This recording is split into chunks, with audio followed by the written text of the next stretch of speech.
ஆடி அமாவாசையை முன்னிட்டு கடலூர் மாவட்டம் ஸ்ரீமுஷ்ணத்தில் உள்ள அருள்மிகு ஸ்ரீ பாவாடைராயன் ஐயனார் ஸ்ரீ அங்காள பரமேஸ்வரி திருக்கோவில்ல சிறப்பு வழிபாடுகள் வெகு விமரிசையா நடந்தது. சதைத்தோப்பு அருகே அமைஞ்சிருக்கிற இந்த திருக்கோவில்ல அதிகாலை முதலே பக்தர்கள் திரண்டாங்க.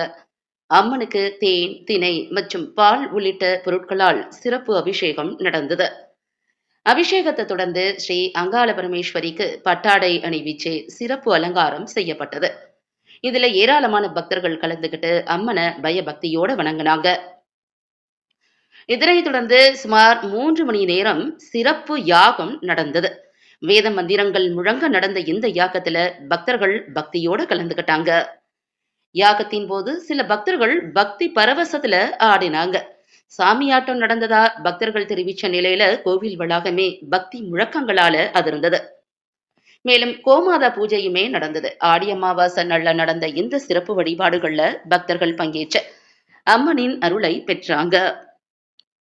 ஸ்ரீமுஷ்ணம் செய்தியாளர் அஜய் வர்தன்.